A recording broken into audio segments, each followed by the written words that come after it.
Bienvenue dans ces idées qui gouvernent le monde. Nous allons vous parler du malaise dans la culture, un sujet qui nous préoccupe tous. La crise sanitaire a montré, si besoin est, que la culture est un bien commun essentiel. Ce constat est apparu par défaut avec la fermeture des lieux culturels, musées, galeries, librairies, salles de concert, théâtres. Tout cela est aménagé depuis la mi-mai. Le huis clos culturel n'était pas hermétique.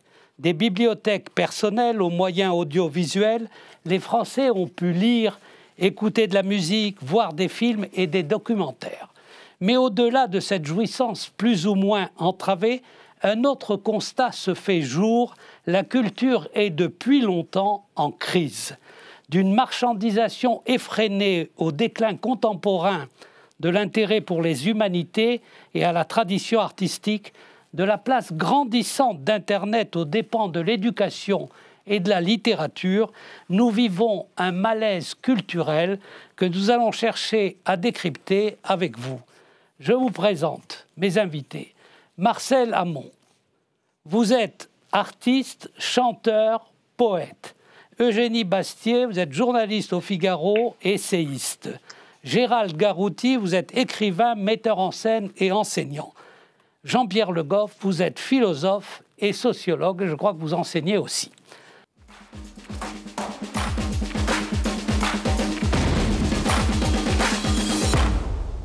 Alors, commençons par l'actualité. Le gouvernement français a décidé, dès le déclenchement de la pandémie, en mars 2020, la fermeture des lieux culturels qui sont réouverts partiellement depuis la mi-mai. Comment avez-vous ressenti personnellement cette mesure ? Pouvait-on agir autrement, décréter la culture, par exemple, comme un bien commun de l'humanité ? Jean-Pierre Le Goff. Je pense que c'était la question des biens essentiels ou non essentiels. Par exemple, sur la question des librairies, il y a eu un revirement, parce qu'au début, tout était fermé. Il y avait pas besoin, c'était considéré comme un bien inessentiel, ce qui est quand même pas rien. Et en fait, on a juste ouvert les librairies en disant par rapport à la consommation, la lecture, c'est bien. Mais pour le reste, oui, on est privé de tas de choses. Alors, ce qui me frappe beaucoup, c'est que dans les arguments qui ont été mis en avant pour essayer de faire valoir la culture, c'est la question d'utilité sociale. C'est-à-dire le fait qu'elle est, surtout en période de pandémie, elle est importante par rapport au fait qu'on a envie de se changer les idées et le divertissement. Et le deuxième point, c'est par rapport aux relations sociales. Parce qu'on sait très bien qu'un truc en vidéo par rapport aux arts du spectacle, etc., il n'y a pas le public, quoi. Mais c'est les deux éléments. On a dit, on l'a fait valoir comme ça. Alors la question qu'il faut poser, c'est est-ce que la culture se limite à la dimension d'utilité sociale ? Même s'il y a des effets d'utilité sociale, est-ce que c'est que ça, quoi ? Et je pense que c'est cette conception de la culture qui est mise en avant pour essayer de dire on a besoin. Et ça pose le problème des limites de comment la culture s'est transformée. Vous parliez de crise, c'est une longue histoire qui remonte pas, à mon avis, ça remonte à plus d'un demi-siècle. On va rentrer dans le détail, bien entendu. Mais pour moi, la question, c'est que la culture aujourd'hui, elle est inséparable de ce qu'on appelle l'événementiel et le festif. Quand vous regardez le glissement de la chose, ce qui est d'ailleurs, on peut en penser ce qu'on en veut, mais pour moi, ça peut être problématique. Et en même temps, c'est une réalité et une évolution de la façon dont on la prend. Parce que si je reviens juste en arrière, on le verra, mais dans les années 50-60, si je prends Malraux ou le TNP de Jean Vilar, c'était pas du tout cette question-là. C'était la priorité donnée à l'œuvre. Ce qui est très différent, à mon avis. Et là, on a assisté à un glissement. Alors, on voit bien, moi, je ne sais pas si on ne peut pas retourner en arrière, si vous voulez, mais dans cette conception de la culture, c'est extrêmement globalisant aujourd'hui. Vous voyez, ce n'est pas simplement les œuvres ou les arts, etc. C'est tout, même une conception anthropologique de la culture. Vous buvez un verre de vin, vous habillez comme ça, c'est aussi de la culture. Et on est passé d'une conception qu'on peut trouver peut-être sacralisée, hiérarchisée, à une conception où finalement tout peut être culturel. Et c'est à mon avis... On va rentrer dans toutes ces questions, mais sur le premier diagnostic, qu'est-ce que vous faites comme diagnostic, Gérald Garouti ? Votre question, Émile, la culture comme bien commun de l'humanité, je raconterai simplement cette anecdote. Durant la Deuxième Guerre mondiale, on a proposé à Churchill de baisser le budget sur la culture. Et Churchill a répondu, mais alors pourquoi nous battons-nous ? Donc la question que pose la culture, c'est ce pourquoi, c'est-à-dire quel est le sens essentiel que nous partageons. Donc de se demander si la culture est essentielle est soit un pléonasme, soit une insulte, ou alors effectivement à moins de considérer que tout est culturel. Et dès lors qu'on envisage la culture sur un plan seulement de l'utilité, à mon avis, c'est terminé. Parce que qu'est-ce qui est absolument strictement utile? Est-ce que l'œuvre est utile? Elle est utile au sens où elle permet le développement de l'humain, elle permet l'épanouissement de l'individu, elle permet son émancipation, elle permet son éducation. Est-ce que tout ceci est utile? Ça n'est pas utile, c'est fondamental, c'est nécessaire. Oui, mais pour rentrer directement dans le débat, les biens culturels ont été fermés. Ils n'ont donc pas été considérés comme essentiels. C'est la question que je vous pose au début.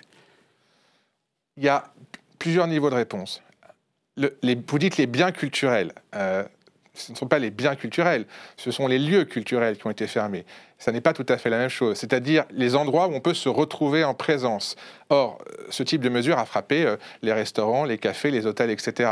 Oui, mais ça, ce ne sont pas des lieux culturels. Oui, mais ce que je veux vous dire, c'est que la question, c'est bien celle de la présence en commun. Donc, la question, par exemple, de la librairie que vous venez d'évoquer. Il est évident que la circulation dans une librairie ou dans un musée n'est pas la même densité que dans d'autres types de lieux. Donc, je pense que si on raisonne simplement en termes de biens culturels, on entre à nouveau dans cette logique de l'utilité. Oui, alors, Eugénie Bastier, à votre avis, le gouvernement a-t-il considéré que c'était des biens essentiels et pourquoi ne pas le dire, des biens communs utiles à l'humanité? Je sais pas quoi penser de cette question, parce que la culture, en effet, c'est un bien grand mot qui recoupe plein de choses. Est-ce que des jeux vidéo qui sont vendus sur Amazon, c'est de la culture? Est-ce que le livre en soi est de la culture? C'est un peu un mot aujourd'hui un peu globalisant qui recoupe plein de choses différentes. Je pense que les humanités sont un bien commun de l'humanité, que il y a une forme d'universalité dans la philosophie, dans la littérature, mais je n'aime pas trop ce mot culture. Mais c'est vrai que ça m'a fait penser la question du bien essentiel, non essentiel, ça me fait penser à cette phrase de Peggy qui disait que chaque homme devrait être doté du nécessaire, qui est le pain et le livre. Et c'est vrai que cette idée que voilà, l'homme a besoin du pain et du livre, et qu'on ne peut pas dissocier les biens matériels des biens et on a manqué ni de pain. Des humanités. On n'a manqué ni de pain ni de livres pendant cette crise. Hein. Comment vous avez vécu culturellement cette crise sanitaire, Marcel Amont? Mais moi, je peux être que pragmatique. Je ne peux pas m'exprimer d'une façon aussi brillante que Le Golf ou Garouti ou que Génie. Tout ce que je peux dire, c'est que on parle de hiérarchisation, mais ça dépend du moment et ça dépend du lieu. Ça dépend. Moi, je pense que la cathédrale de Strasbourg, c'est quand même mieux que l'œuvre du facteur Cheval. Mais ça dépend du moment. Quand j'étais comédien à mes débuts, quand j'ai joué Scapin et les ballets de Molière, je ne me sentais pas plus ou moins artiste qu'en chantant le mexicain. Voilà, déjà ça, faire des hiérarchisations dans le moyen d'expression. Maintenant, autre chose, je voudrais ne pas m'étaler parce que je vais très vite me rendre ridicule.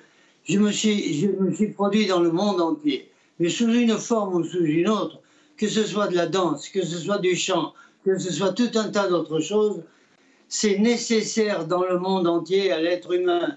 On ne peut pas simplement être bien pensé. Là, je commence à m'embarquer dans des phrases. Oui, mais c'est universel. Marcel, je voulais vous poser la question. Est-ce que vous vous êtes senti entravé culturellement par cette crise sanitaire? Mais non, pas moi, j'ai 92 ans. Donc, vous ne l'avez pas été. Ça ne me concerne pas directement, mais j'ai été membre du bureau du syndicat des artistes.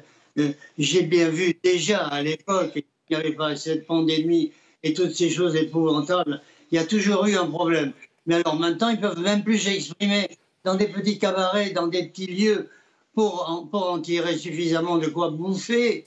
J'assiste à un spectacle terrible dans mon milieu. Merci. Alors, je voudrais, puisque de la discussion initiale, chacune d'entre vous considère que dans culture, on met tout et n'importe quoi. Alors, revenons aux origines. Le mot culture est d'origine romaine, coloré et a à voir avec les notions de demeurer, prendre soin, entretenir. Aujourd'hui, la culture est appréhendée comme un bien de consommation à usage personnel et collectif. Est-ce que ce malentendu est à l'origine du malaise culturel, Gérald Garouti? Alors, on peut considérer en effet la culture sur différents plans. Il y a un sens qu'on pourrait appeler esthétique, c'est-à-dire la culture, l'ensemble des œuvres d'art, et donc avec une conception quasiment élitiste, les beaux-arts. C'est une culture hiérarchisée. Il y a une conception qui est une conception, en effet, vous l'avez évoqué, anthropologique. Tout geste est culturel, là, c'est quasiment synonyme de civilisation, le vin, etc. Bon. Il y a une conception qui est une conception philosophique, c'est-à-dire quelle est notre vision du monde, notre manière non seulement de vivre, mais de penser, de voir, et aussi idéologique. Et puis il y a un quatrième sens que j'appellerais sociologique, que Bourdieu évoque notamment, c'est les formes de culture dans les différentes classes.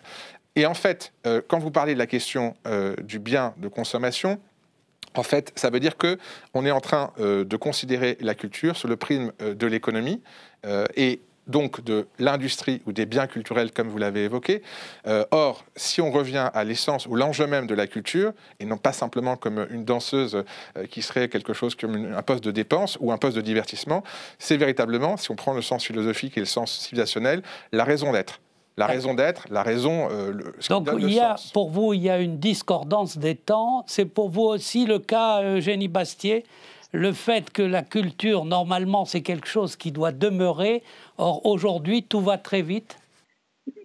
Ce qui est sûr, c'est que effectivement, l'écosystème médiatique dans lequel nous nous trouvons ne pousse pas effectivement à se tourner vers des biens culturels qui nécessitent un effort pour les appréhender ou pour se tourner vers eux, notamment les humanités ou la question, même le cinéma exigeant ou les musées. Parce que c'est vrai qu'on est dans une consommation impulsive, souvent sous forme de flux, immédiate. Et je pense que la culture, en tout cas les humanités, nécessitent de la longueur, de la lenteur, de la distance. Et effectivement, ce nouvel écosystème médiatique...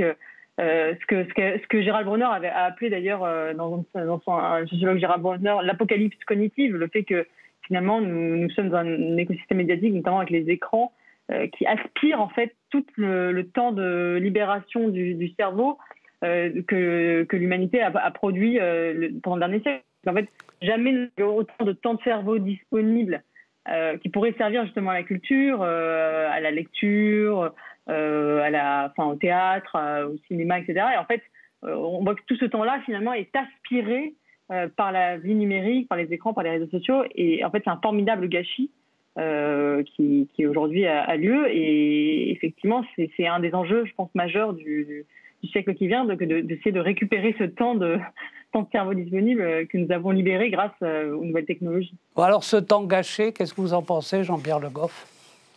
Ce temps gâché, je pense qu'il faut revenir à un moment qui a quand même marqué l'époque, la seconde moitié du XXe siècle, à savoir l'avènement de la société qu'on a appelée de consommation et de loisirs. Parce que c'est à ce moment-là, à mon avis, que des choses ont bougé par rapport notamment à une conception traditionnelle de la culture qui renvoyait aux œuvres à une certaine hiérarchie. Là, on a glissé vers la question des loisirs et l'intégration progressive de la culture vers ce que j'appellerais l'animation socio-culturelle. Pour une partie, qui n'est pas l'ensemble. Et notamment, par exemple, moi je vois en province à la belle saison, il y a ce qu'on appelle les événements. C'est-à-dire les villages, les villes doivent avoir des événements festifs. Parce que pour attirer aussi le tourisme. Mais bon, je ne vais pas dire c'est mal ou c'est pas bien, mais c'est une réalité. Et... il y a eu beaucoup de choses qui se sont greffées dessus. On a parlé d'industrie culturelle. On parle maintenant d'industrie culturelle. Alors, il y a l'audiovisuel qui a été rappelé, qui est quand même une dimension importante. On pourrait rajouter même un peu les réseaux sociaux. Mais il y a aussi cette dimension du loisir et du festif qui fait partie maintenant d'une dimension de la société moderne, et notamment avec la montée du peuple adolescent. On le voit très bien dans les rassemblements qui ont lieu à chaque fois. C'est un besoin de décompression dans une société. On est surbooké, le nez dans le guidon, et il faut absolument se défouler. On va faire la fête, on va se vider la tête. Il y a une chanson d'ailleurs qui le dit très bien. Il y a un film avec Bacri du sens de la fête, avec une dimension esthétique assez forte à la fin. Donc le festif est intégré dans la nouvelle civilisation. D'une certaine façon, Malraux l'avait envisagé à propos des machines de rêve dont il parlait.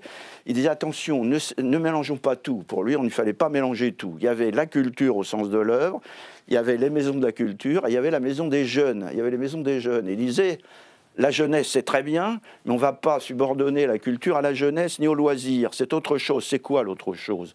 Alors là, c'est une conception très particulière qui va au-delà de l'utilité sociale et qui nous ouvre sur une forme d'interrogation de la présence au monde, de la condition humaine, à mon avis, et nous ouvre à cette dimension-là. Là, je parle des œuvres fondamentales. Alors, à partir de là, on peut décliner d'autres choses. Oui, mais sur la question de la dissociation entre culture populaire et culture d'élite, par exemple, ouais. Hannah Arendt considère que dans une société de masse, il y a une culture de masse.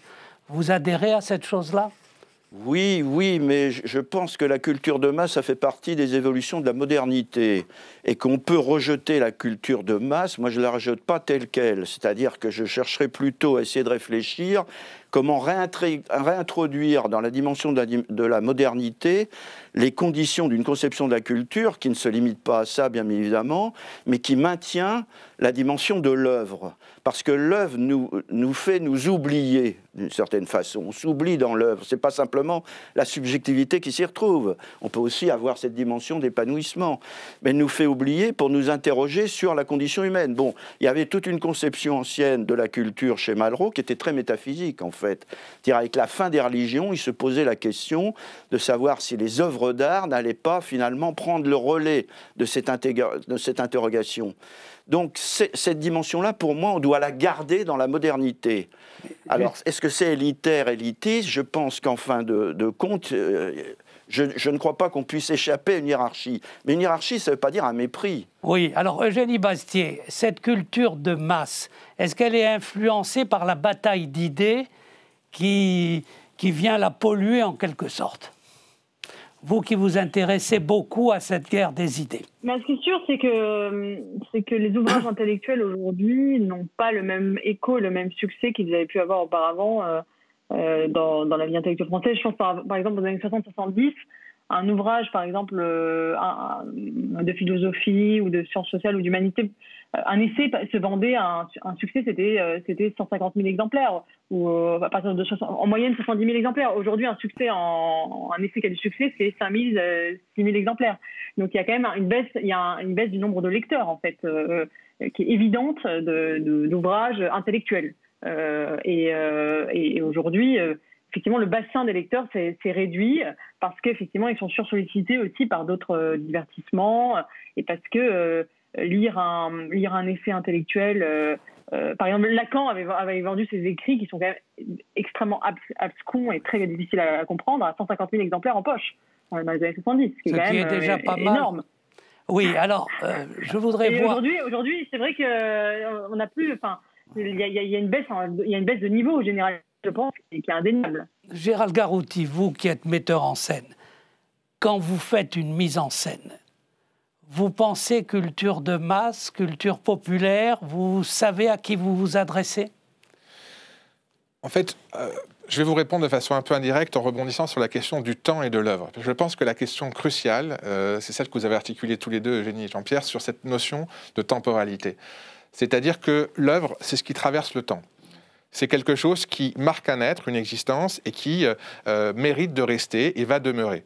Thucydide écrit « J'écris la guerre du Péloponnèse pour constituer un trésor pour toujours ». Je veux constituer un trésor pour toujours. L'œuvre, c'est un trésor pour toujours. Or, nous sommes aujourd'hui dans des objets qui sont périssables, périmables, qui sont instantanés. Et donc, la notion même de capacité à retenir, à fixer, être non pas seulement dans le pur instant, mais, et ça c'est du théâtre, du pur présent, ce qui n'est pas la même chose. Ça veut dire une intensité de la présence, une intensité du moment, de quelque chose qui a tellement de sens que ça va marquer. C'est très différent de simplement la consommation qui fait qu'on prend, qu'on jette et qu'on oublie. Si je vous demande, Émile, ce qui vous a marqué sur YouTube il y a une semaine, vous aurez sans doute du mal à me répondre. Non, mais la question que je vous ai posée est la question du temps. Marcel Amont, je voudrais que vous me disiez, vous, si pour vous, une chanson, c'est éternel ou c'est lié à un temps donné. Mais non, c'est pas éternel. Ça s'adresse à tout le monde. Mais il y a Tata Yo-Yo et il y a les feuillements. Bon, si on commence à faire la joie des propos, j'écoute religieusement ce qui vient d'être dit, mais moi, je ne pratique pas mon métier pour une élite.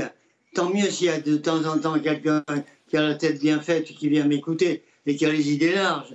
Mais enfin, moi, c'est le populo. Je sors d'un milieu populaire et je sais ce qu'aimaient les gens, mes voisins, là, quand j'étais petit, quand j'étais ado, et quand j'ai quitté la comédie au Conservatoire de Bordeaux pour me lancer dans la chansonnette. Oui, mais Marcel, est-ce que vous diriez que les chansons ne vieillissent pas? Mais comment dire ça? Est-ce que vous vous rendez compte que les feuilles mortes se chantent encore? Alors, elle dit, mais si, elles vieillissent, elles disparaissent, elles meurent.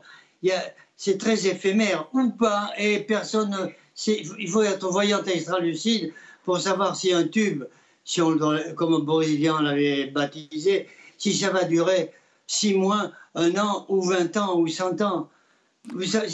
J'en démords pas, je vais redire les choses de façon bien simpliste.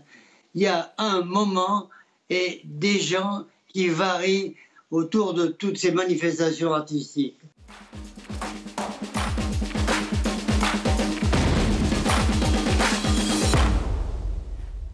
L'art a d'abord été un objet de culte avant sa délectation visuelle et pour prendre la forme aujourd'hui, dans beaucoup de cas avec l'art moderne, d'une marchandise. Est-ce que vous diriez, Jean-Pierre Le Goff, que la crise de la culture a à voir avec l'affaiblissement de la religion?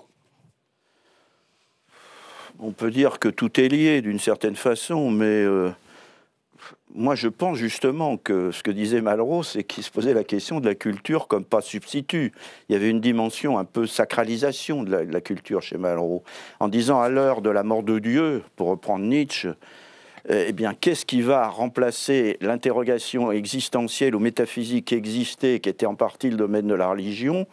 Il pensait que l'avenir était précisément sur la dimension de l'œuvre qui nous ouvrait encore à cette interrogation. Donc il y avait une grande réflexion en termes de civilisation, ce qu'on a un peu perdu aujourd'hui, c'est-à-dire qu'on est carrément, j'allais dire, même du côté des politiques, des grands politiques, on ne voit pas beaucoup de réflexion sur la civilisation. On voit surtout le fait qu'on adapte au plus vite et on intègre aussi la culture dans une espèce de logique adaptative et d'utilité sociale. Alors moi, je ne nie pas qu'il n'y a pas des effets d'utilité sociale, mais dire qu'il y a des effets d'utilité sociale, c'est différent de dire que la finalité de la culture, c'est l'utilité sociale, parce qu'elle transcende tout ça, d'une certaine façon, même si elle a des effets de recomposer le lien social. Moi, ce que j'observe, par exemple, tous les étés, comment on juge le succès. Vous jugez le succès sur le nombre de participants à des événements, en fait. Et j'avais dit d'ailleurs à l'époque, dans les villages, moi j'avais regardé ça un peu, j'ai dit, mais si vous prenez uniquement ce critère-là, ça veut dire qu'il y a une grande œuvre culturelle qui s'appelle les greniers, les vides-greniers, etc. Parce que là, vous battez tous les records.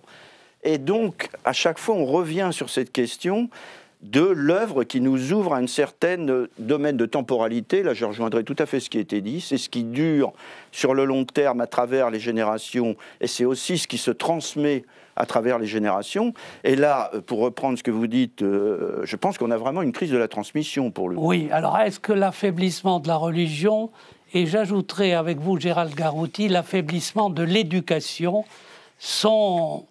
entrent dans le malaise culturel aujourd'hui? Absolument.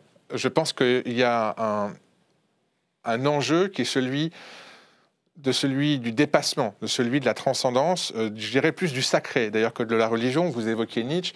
La question n'est pas d'être dans une superstition et de subir des valeurs qu'on écrase, mais de construire des valeurs et de les développer. C'est une chose que vous évoquez dans votre livre, Eugénie, sur la guerre des idées, c'est-à-dire comment on porte des idées, comment elles s'incarnent, comment on arrive à les déployer. Nous sommes dans, je trouve, une défaillance de l'idée, au sens fort du terme. Des idéologies, c'en est une conséquence. Alors on peut se féliciter de la mort des idéologies en disant « regardez le bilan du XXe siècle », mais on peut aussi déplorer le manque d'idées, le manque d'horizon collectif, le manque de sacralité, le manque de transcendance, parce que vous faisiez allusion à l'origine de la culture. La culture, c'est ce qui se cultive, c'est ce qui fait grandir.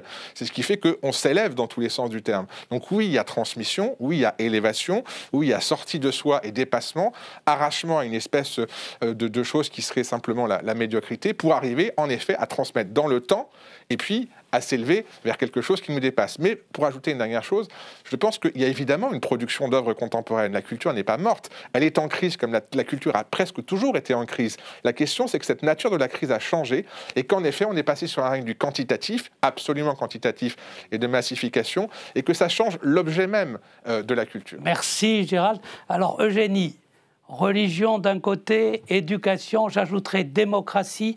Est-ce que l'affaiblissement à la fois de la religion, de l'éducation et de la démocratie ont à voir avec le malaise culturel? En tout cas, je crois que le malaise culturel aujourd'hui se traduit par l'absence en fait d'une culture commune. On est dans ce que Jean Fourquet a bien appelé l'archipel français, c'est-à-dire que chaque communauté vit sur un îlot en fait séparé de l'autre, et cet îlot est aussi culturel, c'est-à-dire que chaque communauté a ses références, a même ses artistes, ses chaînes de télévision, ses canaux de diffusion. Il n'y a plus finalement de culture de référence commune. Et même d'ailleurs, la télévision avait été dans les années 80-90 un des derniers vecteurs d'ailleurs de culture commune. C'est-à-dire, les gens regardaient les mêmes programmes à la télévision le soir, ils en parlaient le lendemain au café ou à la boulangerie. Aujourd'hui, maintenant qu'il y a Netflix ou YouTube, chacun regarde son programme. Il y a une espèce d'individualisation absolue de la culture qui fait qu'il n'y a plus de culture commune et que les gens se rangent dans des tunnels de sens et de références, ce qu'on appelle les fameuses bulles cognitives sur Internet. C'est ces bulles culturelles en fait où chacun vit dans un univers auto-référencé et plus il avance dans cet univers, plus il renforce cette bulle, parce qu'il n'a jamais la chance de croiser finalement autre chose, de s'éveiller à l'autre, en fait, on a la différence. Merci, c'est un peu le paradoxe Eugénie. Alors, se veut dans la différence, mais... Marcel Amont, je voudrais avec vous comprendre et savoir si, à votre avis, au-delà de la religion, de la démocratie, de l'éducation, c'est parce qu'il y a un certain mépris pour le peuple, pour ce qui serait la culture populaire, qu'il y aurait aujourd'hui un malaise culturel. Oui, c'est-à-dire que tout le monde devrait pouvoir avoir accès à ce qu'on appelle la culture avec un C grand majuscule, mais je ne vois pas pourquoi Totor et Mimile ne pourraient pas aller voir le dialogue des Carmélites. Mais il faut une éducation pour ça.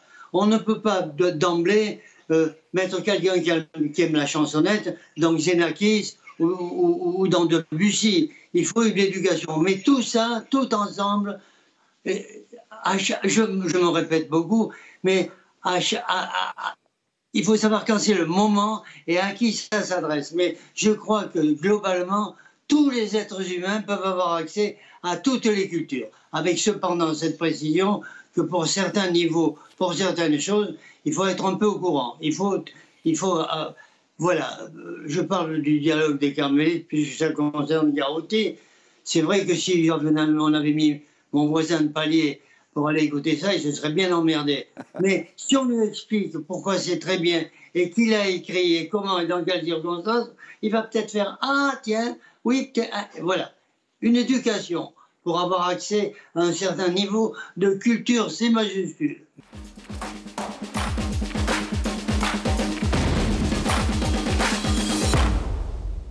Alors Jean-Pierre Le Goff, vous avez évoqué l'affiliation, l'héritage, la transmission. Est-ce que ces notions-là ne sont pas superflues dans une société qui va plus vite que son ombre? Et comment, dans ce contexte-là, entretenir dans la durée la culture? Je pense que c'est un des enjeux de ce qu'on pourrait appeler, je n'aime pas le terme bataille, mais de la bataille culturelle. Je pense que plus ça va vite, plus d'une certaine façon, on a besoin d'une colonne vertébrale. Et c'est précisément ce qui manque. C'est-à-dire que plus ça va vite, vous avez la première réponse, on court après. Et on est sans arrêt, la course pour s'adapter au plus vite, ça change sans arrêt, d'ailleurs ça va de plus en plus vite, donc on sera toujours essoufflé, on ne rattrapera jamais. Et ce qui manque précisément, c'est comme l'information. Quand vous avez la masse d'informations, le problème c'est comment vous la triez. C'est-à-dire que et ça vous renvoie à vous-même d'une certaine façon, c'est-à-dire votre propre hiérarchie, la façon dont vous pensez que telle ou telle chose est importante. Vous diriez que la communication est une information sans transmission? Non, mais là, oui, on pourrait dire ça. C'est-à-dire que la communication, elle est liée à l'image, si vous voulez. Les communicants sont arrivés à un moment où la politique et les grands projets, j'allais dire les grands récits historiques, étaient vraiment un peu en morceaux, autour des années 70-80. C'est l'époque, rappelons-nous, où on commençait, tout le monde parlait un peu branché, la modernité, et les politiques ont accéléré quelque chose qui existait avant, qui s'appelle la communication, ce qu'on appelle la com, avec des éléments de langage. Et je pense qu'on est arrivé à un tel point aujourd'hui du point de vue du langage, de déstructuration du langage, où il y a une espèce de langue de bois ou de langue caoutchouc, comme on veut l'appeler, où tout peut être dit dans une espèce de vitesse logomachique, on va dire, qui désoriente tout le monde. Alors en creux, ce que je pense, notamment, enfin du moins je l'espère, dans les nouvelles générations, il peut y avoir une demande, j'allais dire, de se réaffilier à une histoire plus longue. Je vois par exemple un certain nombre d'émissions sur l'histoire, pour connaître l'histoire, même une hiérarchie dans l'histoire, tout ça, pour moi, c'est des aspects qu'il s'agit de revaloriser dans cette période, qui est quand même une période où, depuis un moment, la démocratie est toujours en crise, certes, mais depuis au moins un demi-siècle, le tissu, je ne parle pas simplement de l'école, hein, mais le tissu éducatif, au sens aussi, pas simplement de l'école et de l'apprentissage, mais le milieu dans lequel vous baignez a été largement déstructuré. On parlait de la culture populaire. Il faut savoir que la culture populaire, dans les années 50 et 60, s'articulait aussi à des syndicats, à des associations, à des comités d'entreprise, qui avaient une vie, une dynamique. Or, la question qu'il faut se poser, c'est que ce terreau sur lequel se développait une conception de la culture populaire, mais cette conception de la culture populaire intégrait aussi, j'insiste, les œuvres, sans dire que c'était... elle intégrait aussi les grandes œuvres, hein, c'était cette volonté-là. Alors la question qu'il faut se poser, c'est ce tissu-là, il est à mon avis largement déstructuré. Ça ne veut pas dire... C'est pour ça que la tâche de reconstruction, pour moi, ça sera assez long. Est-ce que le journalisme contribue à cette acculturation, à cette... Oui, qu'est-ce que vous en pensez, Eugénie ? Ce qui m'intéresse, c'est que c'est vrai qu'aujourd'hui, la culture occidentale est aboutie à un stade comme un stade ultime qui est celui de la déconstruction, du geste de la déconstruction. C'est-à-dire qu'on conçoit le geste de la culture comme celui de la déconstruction des cultures précédentes. Et c'est d'ailleurs tout l'objet de ce qu'on appelle les cultural studies aux États-Unis sur les campus américains, c'est de toujours finalement relativiser les cultures, enlever la hiérarchie culturelle, par exemple, entre les œuvres, en disant qu'il n'y a pas de culture classique, par exemple. La culture classique n'existe pas, toutes les cultures se valent, et on est dans ce grand geste de la déconstruction culturelle qui, à mon avis, est majeur aujourd'hui, et qui d'ailleurs se transforme dans ses excès, dans ce qu'on a appelé la cancel culture, c'est-à-dire cette idée de vouloir finalement déboulonner notre héritage, notre passé en réalité, c'est-à-dire toute cette culture qui a été transmise, au nom d'ailleurs des principes présents. Et donc je crois que c'est ça qui caractérise notre temps, c'est une espèce de présentisme, c'est-à-dire cette lecture de la culture passée avec les lunettes du présent, et ce geste de la déconstruction qui est appliqué à toutes les œuvres. Aujourd'hui, c'est presque devenu mécanique, c'est-à-dire qu'on ne peut plus regarder une œuvre du passé, que ce soit un tableau, une pièce de théâtre, un livre, sans y déceler avec les yeux du contemporain les préjugés, le sexisme, le racisme, etc. Et je trouve que c'est devenu absolument systématique. Oh. Et en fait, c'est une culture qui se nie elle-même. Merci. Alors, Gérald Garouti, je veux revenir sur la transmission. Dans votre travail de metteur en scène au théâtre, vous avez monté des œuvres classiques, Shakespeare, des auteurs qui sont des trésors en quelque sorte de l'humanité. Est-ce que cette transmission est au cœur de votre travail d'homme de théâtre? C'est fondamental. Le théâtre a 25 siècles. Ce sont des œuvres qui résonnent toujours pour nous aujourd'hui. Les questions posées par Oedipe, c'est est-ce qu'on est responsable de notre vie? Question qu'on peut se poser aujourd'hui entre les GAFA, les réseaux sociaux et autres formes d'instances qui nous dominent. Évidemment que si ces œuvres ont traversé le temps, il y a une raison. C'est parce qu'elles nous parlent, parce qu'elles sont essentielles et qu'elles renvoient à des choses fondamentales. Quel est mon enjeu comme metteur en scène, puisque vous me posez la question? Moi, vous évoquiez Jean Vilar. J'ai été pendant 5 ans dramaturge du Théâtre National Populaire. L'objectif, c'était celui de Vilar, c'est-à-dire offrir au plus grand nombre, pour vous répondre, les œuvres de l'humanité les plus importantes. Donc, je pense que cette distinction culture populaire et culture élitaire est déjà pour moi une manière de biaiser le regard. Ce qui rejoint à mon avis un phénomène de triple problème. Une amnésie, ça veut dire effectivement ce qui est passé n'existe pas. D'annulation, cancel comme vous disiez, ça veut dire que si ça existe, ça dérange parce qu'on le regarde avec des lunettes actuelles, donc finalement c'est incorrect. Et puis une grande illusion qui est qu'on se dit qu'on sait tout. Moi, j'ai une connaissance, c'est pas un ami, il me dit « moi, je sais tout ». Je dis « ah bon ?» Je dis « bah oui, avec Wikipédia, je sais tout ». Je dis « vraiment ? Parle-moi de Picasso ». Et en fait, on a l'illusion, parce qu'on a soi-disant accès à tout, qu'on sait tout. Alors, non seulement on ne sait pas tout, mais il faut être éduqué à ce savoir. Il faut pouvoir y donner accès. Et que ce soit comme metteur en scène, auteur ou autre, effectivement, l'enjeu, je trouve, aujourd'hui, c'est de donner accès, de donner les clés pour pouvoir transmettre notamment ces grandes œuvres et accueillir les œuvres du présent. Parce qu'encore une fois, il ne faut pas être rétrograde. Il y a des œuvres aujourd'hui, elles resteront, mais il faut être capable de faire le tri. Ce qui suppose du discernement, et un des problèmes fondamentaux à mon avis aujourd'hui, c'est précisément le manque de discernement, le manque d'esprit critique, l'incapacité à choisir. Vous parlez de crise, la racine de crise, c'est krinein, ce qui distingue, ce qui tranche, ce qui décide. Eh bien, la crise, la vraie crise, c'est la crise du discernement. C'est l'incapacité précisément à choisir, à trancher, l'idée que tout se vaut, que dans cette espèce de grand flux, finalement, chacun reconnaîtra les siens, mais en fait, on ne reconnaît rien et on ne se reconnaît pas soi-même. Je pense qu'il y a un véritable enjeu de transmission, d'éducation et de prise de conscience critique, absolument. Merci. Alors, Marcel Lamont, qu'est-ce que vous cherchez à transmettre dans vos chansons et dans votre poésie ? Ben, écoutez, quand j'entends dire tout se vaut, non, je sais que tout ne se vaut pas. Je vais reprendre ma comparaison un peu hardie du facteur chevalet de la cathédrale de Strasbourg. C'est vrai que Hamlet, c'est quand même une pantalonnade écrite à la va-vite sur un coin de scène. Bon, tout ne se vaut pas. Mais qui sont les juges? Les juges des œuvres. Ça change tous les 10 ans et peut-être moins. J'ai paumé, moi. Alors, ce que je veux exprimer, moi, ma gaieté de...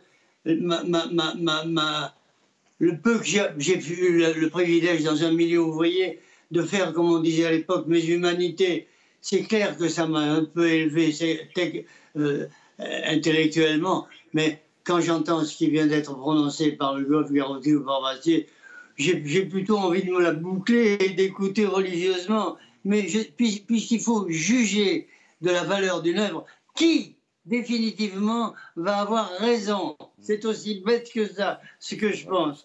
Merci. Alors, à votre avis, Jean-Pierre Le Goff, c'est la mondialisation, quelque part, qui est responsable aujourd'hui de ce fourre-tout où tout se mélange, la culture, les loisirs, on y met n'importe quoi. Dans le côté indistinct de la mondialisation, il y a finalement cette culture indistincte. Non, mais je pense que la mondialisation peut jouer, mais c'est une évolution historique. Je reviens sur cette question de nouvelle civilisation. Au tournant des années 50-60, il y avait cette notion qui était mise en avant. On disait on passe de la civilisation du travail à la civilisation des loisirs. Et la civilisation des loisirs, c'était une façon d'être. D'ailleurs, on n'a pas non plus à critiquer ça en disant comment la civilisation des loisirs. C'est pas du tout mon point de vue. Mais le problème, c'est qu'à partir de là, on a glissé vers une conception de la culture qui a oublié la dimension fondamentale de l'œuvre. À mon avis, c'est ça, pour moi, ce qui s'est passé, et ça ne remonte pas à aujourd'hui. Aujourd'hui, je pense qu'on est arrivé, on parlait tout à l'heure d'une déstructuration. Je pense qu'on est arrivé peut-être au bout, enfin j'espère, d'un tournant historique où dans la déconstruction, on a poussé très loin, si vous voulez. Et je pense que ça pose un problème plus fondamental dans l'histoire des arts, la question du surréalisme. Parce que vous apercevez qu'aujourd'hui, il y a une espèce de surréalisme totalement banalisé, si j'ose dire. C'est-à-dire beaucoup de choses du surréalisme qui ont créé des œuvres en plus, qui en même temps voulaient mettre fin aux œuvres, mais qui ont créé des œuvres, c'était des gens qui étaient très cultivés, les surréalistes. Il y a une espèce de conformisme qui s'est passé, où il n'y a plus du tout la culture. Ensemble, vous dites qu'il y a une différence entre Lacan et les lacaniens, Sartre et les sartriens, oui, enfin, Lévi-Strauss et les Lévi-Straussiens. Oui, si vous voulez, mais je pense que ça... moi, écoutez, je vous raconte une histoire. J'ai rangé ma bibliothèque il n'y a pas longtemps.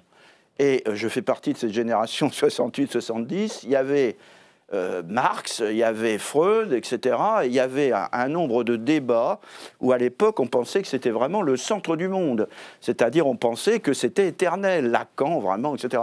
Mais regardez ce qu'il en reste aujourd'hui. Qu'est-ce qui fait la différence? À mon avis, c'est le temps long. C'est-à-dire que l'œuvre perdure. Et ça, on ne peut pas être capable de le dire dans le moment. Mais c'est ça qui fait que, eh bien, d'une certaine façon, ça se transmet. J'y rajouterai un point. Chaque nouvelle étape historique est amenée à regarder le passé d'une certaine façon et peut être capable de faire ressurgir des œuvres du passé qui étaient jusqu'alors méconnues. C'est ça qui est intéressant, cette espèce de dialogue constant, enfin, qui existait antérieurement, entre le présent et le passé, où on va chercher, y compris dans le passé, des ressources nouvelles que les autres générations n'avaient pas vues. Et c'est dans ce dialogue. La culture, c'est ce qui nous permet de communiquer, par exemple, de parler avec Sénèque, si vous voulez. Alors Sénèque, pourtant, Dieu sait si c'est loin, mais Sénèque ouvre un débat sur la condition humaine ou qui nous touche. C'est ça un peu la question du miracle. Si vous permettez, Eugénie Bastier veut réagir sur ce propos-là. Ce qui me semblait important de dire, c'est la question du relativisme, effectivement, qui est au cœur, à mon avis, du malaise de la culture contemporaine.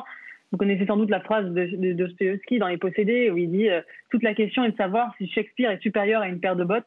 Ouais. Il fait dire ça à un de ses personnages qui est le nihiliste par excellence. Et je crois qu'aujourd'hui, cette position du nihiliste, elle est profondément intériorisée dans la société. C'est-à-dire qu'on a intériorisé cette idée profondément relativiste, qu'il n'y a pas de hiérarchie dans les cultures, qu'il n'y a pas de hiérarchie à l'intérieur des cultures entre les arts, entre le beau et le laid, entre l'art classique et l'art populaire. Enfin, il y a une espèce comme ça d'abolition de. Je ne dis pas d'ailleurs qu'il n'y a pas d'art populaire. Évidemment qu'il y en a un et qui est très beau. Mais il y a une abolition de toutes les distinctions, effectivement, et une intériorisation profonde du relativisme qui, à mon avis, mine l'idée même de culture qui est indissociable à la fois d'une question d'une certaine hiérarchie et une question de la médiation aussi. C'est-à-dire que la culture exige des médiateurs, c'est-à-dire des gens qui effectivement produisent la culture, des artistes ou des gens qui savent. Et aujourd'hui, dans une horizontalité totale, il n'y a plus ces médiateurs-là et tout le monde finalement produit de la culture avec ses téléphones portables, avec les réseaux sociaux, etc. Et effectivement, on a abouti à l'abolition même de l'idée de culture. Alors, Gérald Garouti, j'ai introduit cette émission en établissant un distinguo entre la culture au temps long et la culture consumériste qui se consomme immédiatement. Qu'est-ce que vous pensez à ce sujet de la réflexion de Tocqueville ?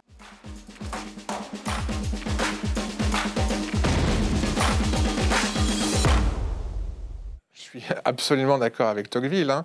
De même autre citation, qui n'apprend pas des drames de l'histoire est condamné à les revivre, évidemment. Le problème, c'est est-ce qu'on peut apprendre de quelque chose de cette histoire. Mais très certainement que si on ne sait pas d'où on vient, on a beaucoup de mal à savoir où on va. Et puis d'ailleurs, qui on est, accessoirement. Mais à cet égard, il y a en effet toujours cette question du rapport au temps. Le temps long, le passé, la projection vers l'avenir, c'est-à-dire la capacité à avoir cet horizon. Vous parliez du récit commun qui est manquant, effectivement. Ce qui manque, c'est bien cet horizon commun, cette question de la culture commune, du récit commun, ce qui n'empêche évidemment pas les cultures spécifiques. Et vous parliez, Eugénie, de la question de l'individualisation de la culture. J'irai plus loin. Je parle de l'atomisation de la culture. C'est on demand, ça veut dire à la carte. Donc il n'y a plus de rendez-vous. Quand on va au théâtre, c'est un rendez-vous. Si vous arrivez en retard, les portes sont fermées. Vous ne verrez pas tout le spectacle. Avec Netflix, que je regarde absolument, et heureusement qu'on a eu Netflix pour passer cette période qui était assez terrible pour tout le monde, eh bien, on est on demand, on est à la carte. Donc, la question n'est pas de supprimer cela, mais c'est comment constituer ce récit commun. Et autre chose qui me paraît important par rapport au temps, c'est effectivement cette connaissance du passé pour pouvoir éclairer l'avenir et le présent, et c'est un rapport à l'attention.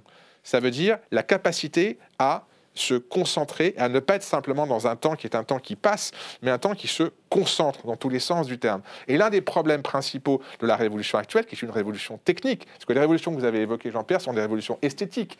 Le surréalisme réagit par rapport à des mouvements antérieurs. Et voilà. Et d'ailleurs, les grandes crises ont permis des révolutions esthétiques. Et il y a une phrase de Lurline que j'aime beaucoup, là où croit le danger, croit aussi ce qui sauve.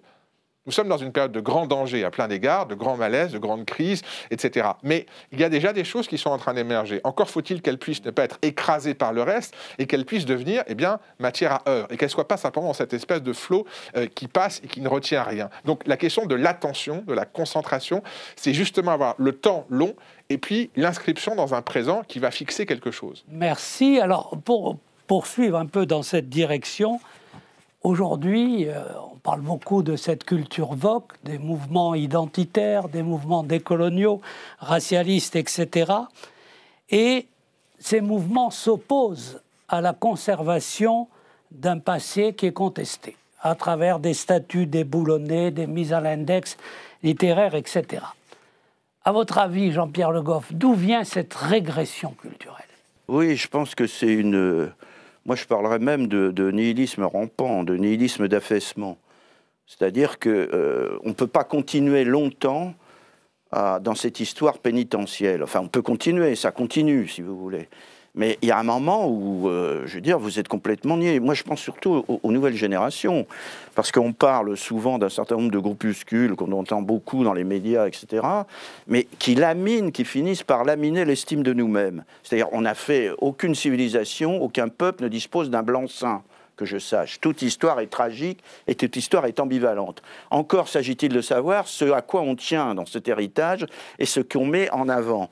Or, ce à quoi on assiste, à mon avis, c'est la mise en avant systématique des pages les plus noires dans une logique de déstructuration identitaire. Et je pense que ça, une civilisation ne peut pas tenir longtemps. En creux, je pense qu'il y a une demande, il y a une espèce, je pense, j'utiliserai le mot ras-le-bol, c'est-à-dire que ça peut continuer longtemps comme ça, on peut continuer à se cracher dessus, passez-moi l'expression, mais il y a un moment où une bonne partie de la population disant « mais qu'est-ce qu'on est, où on est, et on est quoi, nous ?» Et je pense que c'est dans ce moment critique que l'on est aujourd'hui qu'il s'agit peut-être de réintroduire de la culture au sens noble du terme, et de retisser les liens. Et je pense que les nouvelles générations, il y a une demande en creux, je le sens un peu comme ça. Maintenant, j'insisterai sur un point qui est très important, qui est la question de la temporalité intérieure, si j'ose dire. Parce que les nouvelles, on parle à juste titre des nouvelles technologies, ça va de plus en plus vite, mais le problème, c'est comment elles réagissent ou pas dans l'intériorité de l'individu, d'une certaine façon. Et si vous n'avez pas de colonne vertébrale, si le tissu éducatif est un peu érodé, eh bien, vous suivez sans arrêt. Vous n'avez plus de temporalité, je ne dirais pas de temps arrêté, mais qui permet de vous oublier dans le moment stressé dans lequel le monde vit, avec un dialogue intérieur. Si ce dialogue intérieur, qui était antérieurement, à mon avis, nourri par la culture, par la religion, par les arts, par aussi le milieu dans lequel ça vous permettait un recul sur vous-même. Or, le problème dans lequel on vit, la situation dans laquelle on vit aujourd'hui est marquée par un nez dans le guidon tout le temps. C'est-à-dire qu'on est dans le stress permanent. On va écouter Eugénie Bastier sur la culture de régression que l'on observe dans les mouvements identitaires et diversitaires. C'est un peu le sujet de votre combat au niveau des idées. Oui, je crois qu'on assiste à une véritable entreprise de révolution culturelle, au sens maoïste du terme, c'est-à-dire l'idée de vraiment d'éradiquer un passé au nom d'une révolution à venir et d'une utopie, en fait, complètement imaginaire et abstraite, d'une idée complètement, presque religieuse d'ailleurs, hein, que finalement le mâle blanc occidental serait porteur de tous les maux de la Terre et que dans sa culture même, il aurait fait preuve de racisme envers le reste de l'humanité. Et donc c'est une vision religieuse, une religion de substitution d'ailleurs, et qui est extrêmement dangereuse et qui agit effectivement. Moi je pense que c'est une révolution culturelle et l'expression révolution culturelle est d'ailleurs oxymorique, hein, parce que la culture nécessite justement et n'est pas révolutionnaire, elle nécessite une transmission, une forme d'héritage, évidemment avec des phénomènes de rupture, mais vouloir comme ça abolir d'un seul coup le passé ou le relire intégralement à l'aune du présent, c'est extrêmement dangereux et je crois qu'il nous faut résister de toutes nos forces à ce mouvement-là et que justement la culture, les humanités, l'art sont des moyens de contrer cette folie parce que ce sont justement des espaces universels qui peuvent nous faire, nous rejoindre autour de valeurs qui transcendent nos particularités, nos identités. Et je crois que c'est très important. Merci Eugénie. Je vais demander l'avis de Gérald Garouti là-dessus. Est-ce que vous pensez qu'on instrumentalise idéologiquement la culture aujourd'hui ? L'instrumentaliser, ce serait déjà quelque chose. Ce qui me paraît frappant, c'est qu'il y a véritablement un passage d'une identité culturelle au culte de l'identité.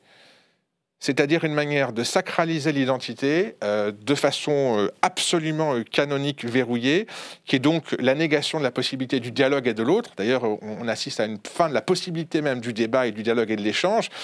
Fameuse citation de Voltaire, hein, « Je ne suis pas d'accord avec vous, mais je me battrai pour que vous puissiez défendre vos idées ». Ça s'appelle le débat, ça s'appelle le dialogue, et non pas l'annulation de l'autre. Donc le problème de ces identités verrouillées, c'est qu'elles empêchent toute possibilité d'échange, de dialogue, même de confrontation, Et je ne suis pas d'accord sur cette idée que la culture ne serait pas liée à la révolution. La culture n'est ni révolutionnaire en soi, ni réactionnaire. Elle est vitale. Ça veut dire qu'elle est vie. D'ailleurs, un très grand nombre de mouvements ont commencé par être des révolutions. Le classicisme contre le baroque, le romantisme contre le classicisme, le symbolisme contre le romantisme, contre le réalisme, le surréalisme contre le naturalisme. Vous prenez l'histoire de l'art, c'est une succession de révolutions. Mais la différence, c'est que chaque révolution a absorbé les précédentes et qu'elle les a digérées et qu'elle les a reprises. Picasso a commencé par savoir peindre de façon classique avant de faire du cubisme. Donc il n'y a pas de destruction des choses antérieures. Il y a une forme de transformation qui permet en effet un déploiement. Or, le problème actuel, c'est l'annulation. Ça veut dire qu'il n'y a pas transformation, débat, dialectique et puis tentative de dépassement, il y a négation. Et je pense que c'est en effet désastreux pour simplement la vie. Je vais essayer d'être un peu optimiste, si vous voulez, parce que on en a besoin. On a suffisamment dit au cours de cette émission que nous assistions à un triomphe de l'individualisme, au culte de la performance, etc. Mais on assiste quand même à un changement anthropologique, avec le retour de l'idée de la mort, le retour du tragique, l'insécurité, l'intranquillité. Est-ce qu'à votre avis... Ça, c'est l'optimisme, Émile. Hein, oui, mais je vais vous dire, je pense que c'est optimiste. Pourquoi? Est-ce qu'à votre avis, ce basculement anthropologique, en quelque sorte, qui touche l'homme, peut faire espérer qu'aujourd'hui, on se réapproprie un héritage culturel, des humanités, la beauté, en quelque sorte, de la culture? On peut toujours l'espérer, simplement... je pense que c'est contrebalancé par d'autres aspects, où il y avait aussi une dimension, j'allais dire, anthropologique festive, qui ne va pas dans ce sens-là. Mais c'est vrai qu'on pourrait penser que confronté à la tragédie, c'est-à-dire au tragique de l'histoire, qui est revenu de deux façons. Il revient par la pandémie, mais il est revenu aussi par les attentats terroristes islamistes. Tout d'un coup, on pensait qu'on était dans la consommation, une société tranquille, et on découvre qu'on a des ennemis qui veulent nous détruire, on découvre que la condition humaine, il y a la limite et la finitude avec la pandémie, donc autant d'éléments, de conditions qui peuvent dire on peut réfléchir. C'est ce que j'espère. Simplement, il faut voir autre chose, c'est que tout ce dont on parle, y compris la culture, est intégré dans ce que j'appellerais une espèce d'essoreuse à idées, une espèce de bulle langagière et communicationnelle qui agit non pas par effet d'adhésion idéologique, c'est là où je ne rejoindrai pas tout à fait, même s'il existe dans des zones de la société de l'adhésion idéologique, mais ça agit par effet de déstabilisation, c'est-à-dire le monde est présenté dans cette espèce de moulinette à idées qui fonctionne, je pense, aux chaînes d'information 24 heures sur 24, aux réseaux sociaux 24 heures sur 24. La vision du monde n'est pas une vision du monde cohérente, on peut trouver du racialisme, mais on trouvera plein d'autres choses à côté. Le résultat de tout ça, c'est que ça n'agit pas par effet d'adhésion, ça agit par effet de déstabilisation et de désorientation. Et c'est sur un terrain désorienté et déstabilisé que tout peut arriver dans des types de restructuration identitaire qui peuvent être très problématiques. C'est comme ça que je vois la situation actuelle. Mais rien n'est joué d'une certaine façon. Et je vais vous dire, on peut toujours dire... regardons comment ça se passe ailleurs, etc. La question auquel on est confronté, auquel chacun est confronté, c'est pas simplement les nouvelles technologies, etc. Oui, très bien. Mais ce à quoi on tient dans l'héritage qui nous a été transmis tant bien que mal à travers les générations, est ce qui nous structure de l'intérieur. C'est ça. Et moi, je reciterai la nécessité de la culture au sens classique du terme dans cette dimension-là. Merci. Alors, Marcel Amont, une dernière question qui vous va comme un gant. Est-ce qu'à votre avis, la place grandissante des États-Unis et de la Chine aujourd'hui, la place grandissante de la mondialisation, est-ce que la langue française peut nous permettre de maintenir haut la culture? Et je sais que vous êtes un grand défenseur de la langue française. Pleinement, je souscris à ce vœu, mais de toutes mes forces, parce que j'ai assisté. Mon père, je suis bilingue, mon père et ma mère ne parlaient que béarnais entre eux, mais c'était des purs produits de l'école laïque et obligatoire de Jules Ferry. Mon père, j'ai encore des lettres de mon père, pratiquement pas de faute d'orthographe. C'était la langue du dimanche, c'était sacro-saint, et ça, il faut s'y accrocher. J'ai vu disparaître de mon vivant, puisque je suis né en 1929, J'ai vu disparaître cette langue à vue d'œil. Elle est pratiquement morte. Elle expire. C'est petzouille. Ce sont des sous-hommes qui parlent ces langues. J'ai entendu des choses abominables.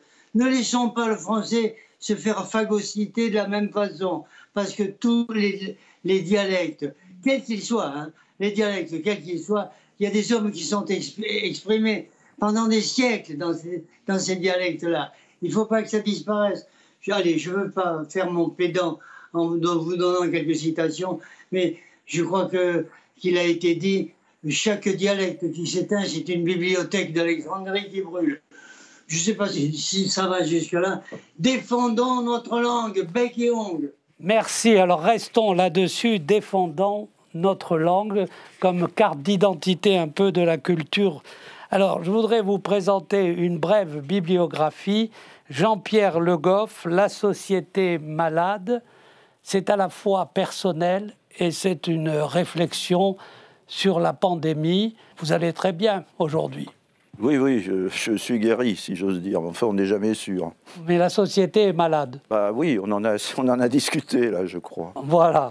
Alors, Eugénie Bastier, La guerre des idées, une enquête au cœur de l'intelligentsia française. Vous réglez des comptes, mais en même temps, vous montrez comment, aujourd'hui, les idées sont l'enjeu d'une bataille et non pas d'un dialogue et d'un débat public. C'est bien ça, Eugénie ? C'est ça, oui, c'est bien résumé. Voilà. Et je voudrais rappeler Gérald Garouti. Vous avez publié un très beau livre qui s'appelle « Chaim à la lumière d'un violon ». Tout y est, la culture, la transmission. Qu'est-ce qui vous a amené à parler de ça ? Ce qui m'a amené, c'est l'histoire de cet homme qui a réussi à survivre à la Shoah grâce à son violon et qui a arrêté complètement la musique après Auschwitz, mais qui a transmis cette musique à ses descendants, qui sont tous des musiciens internationaux. En tout cas, une très belle pièce et un très beau livre. Et je terminerai avec le livre de Marcel Amont, Mirly-Tontaine et chansons oubliées. C'est de la poésie. Vous pouvez peut-être nous dire ce que vous en pensez. Si vous voulez, je vous laisse fredonner un refrain. Ben, c'est de la poésie populaire, évidemment. Je n'aurais pas la prétention de faire des poèmes. Bon, bref, là, c'était mon accès de fausse modestie. Alors, j'ai écrit des petits textes comme ça dans les coulisses, dans les voyages. Et il y en a un de ces petits poèmes qui a été mis en musique par mon fils Mathias. Il m'a été inspiré par ces taches qui nous viennent avec l'âge. Il a neigé taches de son des nécroses. Mes mains se parent de pinsons d'andropause. 30 ans m'ont poudré de frima la toiture, et voici qu'il irait le surmât de venture. Il a neigé, il a neigé, il a neigé. Suis poisson d'avril saumonné et méride, trace le couchant sur mon nez, fait méride. Il a neigé, il a neigé, il a neigé. Merci à la poésie. Je voudrais vous remercier d'avoir participé, donné un éclairage culturel sur ce malaise. Je voudrais remercier l'équipe d'LCP et je vous dis à bientôt. Mais avant de vous quitter, je vous laisse avec cette citation de Raymond DeVos. Il y a quelques mois, souvenez-vous, la situation, pour n'être pas pire que celle d'aujourd'hui, n'en était pas meilleure non plus.